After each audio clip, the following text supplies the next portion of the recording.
Africa 24 vous transporte au cœur de l'élection présidentielle prévue ce 12 octobre 2025. Nous sommes ici à la place des fêtes de la commune rurale de Bourmakak où se tient le meeting du RDPC. À quelques jours de l'élection présidentielle au Cameroun, Bourmakak, localité du département de Nyong-Ekele, a revêtu les couleurs du Rassemblement démocratique du peuple camerounais.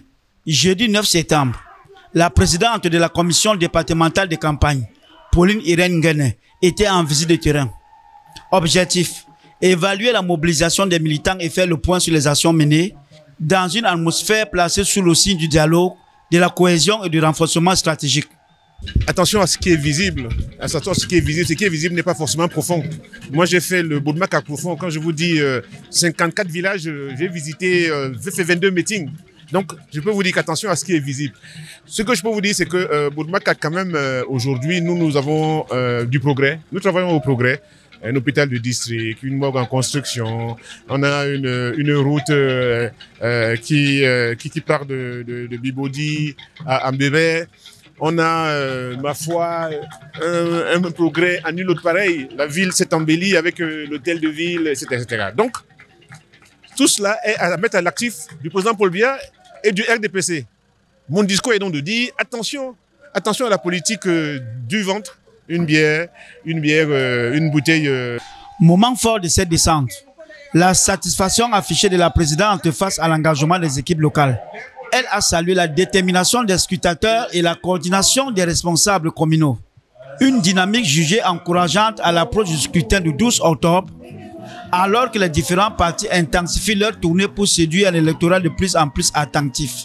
Il faut dire que dans le cadre de cette campagne, nous allons pratiquement dans toutes les communes pour évaluer, une évaluation à mi-parcours avant le scrutin. Donc nous sommes venus ici aujourd'hui vraiment une ferveur militante. On a trouvé une section apaisée, une section où les gens apparemment sont convaincus de ce qu'ils ont à faire et surtout quand on regarde les réalisations de Bourmakak, le bilan est tout à fait satisfaisant. Il y a beaucoup de projets qui ont été réalisés ici dans cette section et beaucoup sont en cours. À Bourmakak, la pluralité politique est bien réelle.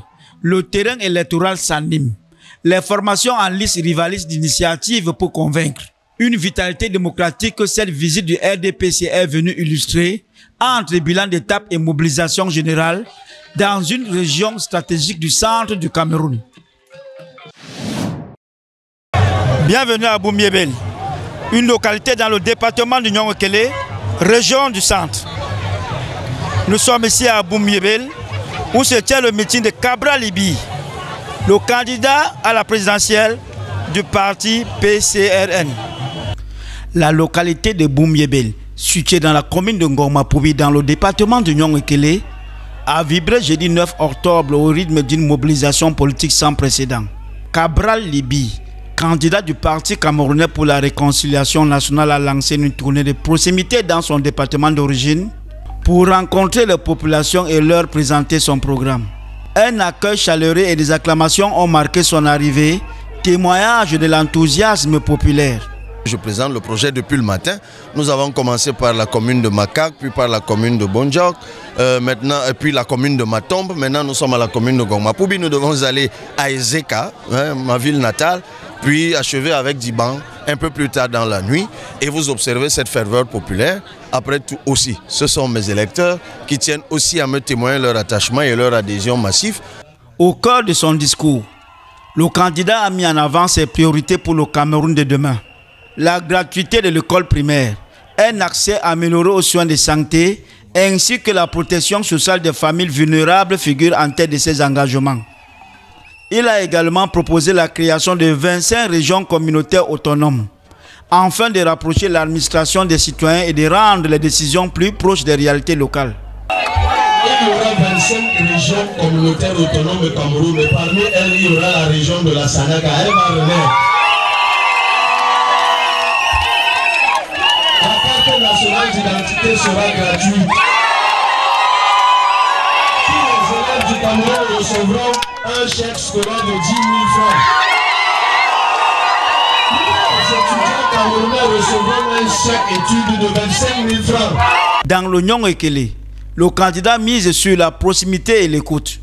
À travers cette tournée, il entend recueillir les attentes des citoyens et porter un message d'espoir aux populations rurales souvent marginalisées. Un engagement clair. Replacer les Camerounais au cœur de l'action politique avec des solutions concrètes pour un avenir meilleur.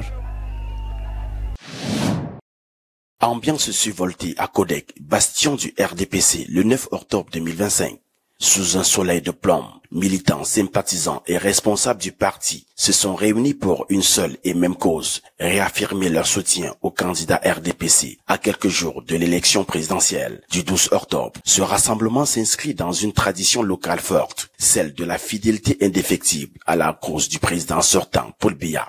Les populations de Codec savent exactement qui elles doivent voter parce que c'est une population qui est fidèle au chef de l'État depuis des dizaines d'années. Nous sommes juste venus pour les rassurer sur certains aspects, juste les remobiliser et juste leur faire passer le message qui dit que le seul choix valable pour Codec, pour la ville de Maroua, pour le Diabaré en général et le Sèvres-Nord, c'est celui de Paul Biya. À la tête de la délégation, Adamo Sidiki, président de la section RDPC de Maroua 3e, a rappelé l'engagement historique de la région envers le président Paul Biya. Le meeting qui a également permis à raviver l'élan de mobilisation observé après la visite présidentielle du 7 octobre 2025 visait à encourager une participation massive au scrutin à venir. Les responsables du RDPC ont insisté sur la spécificité du vote présidentiel, soulignant son importance capitale au-delà des élections locales. Le message fort, c'est surtout d'intégrer le message du chef de l'État qui nous a parlé, qui a parlé à la population de l'extrême nord, mais qui a parlé à la population camerounaise d'une manière générale. C'est un discours de grandeur, c'est un discours d'espérance. Et comme vous le savez, il a mis l'accent sur la femme et la jeunesse. Et je pense que la population de l'extrême nord et de Codec en particulier en est consciente et des choses seront faites et nous verrons le résultat qui est réservé au chef de l'État au soir du 12 parce qu'il y aura un vote comme vous l'avez suivi à 100%. Sur le terrain, le vice-président de la commission régionale de campagne a martelé l'importance d'adopter le message du candidat Paul Biya, appelant les militants à se mobiliser pour une victoire éclatante. Entre chants et slogans, l'enthousiasme était palpable. Codec a réaffirmé son ancrage au sein du renouveau national, déterminé à soutenir la victoire du RDPC le 12 octobre 2025. Oui, mon candidat c'est Cabral Bilingue. Ce que j'attends de lui, surtout c'est la réflexion, non pardon, pas de réflexion même, de faire les routes, parce que dans l'Union il n'y a pas les routes. On arrive à faire sortir nos vivres, tout ce qu'on cultive, ça pourrit en brousse parce qu'il n'y a pas de route. Un seul candidat que nous reconnaissons et qui est capable de tenir, de contenir le pays et de le développer. Il s'agit bien sûr du chef de l'État, son Excellence Paul Biya. Le développement doit se poursuivre. Nous attendons les routes, nous attendons davantage les forages, nous attendons l'électricité, nous attendons les écoles. Mon candidat est Issa Chourouma Bakari et j'attends de lui beaucoup de choses. Il y a par exemple le coût de vie est trop élevé au Cameroun. Nous ne sommes pas à nous en sortir. Cabral, le futur président, Cabral Libi, s'il est président aujourd'hui, je veux qu'il change le Cameroun parce qu'il y a le faux. Il vient redresser le Cameroun. Il y a pas les routes. Les jeunes ne travaillent pas. Nos enfants chôment. Avec les licences, ils vendent ici. Ils vendent les citrons ici, les plantains, tout.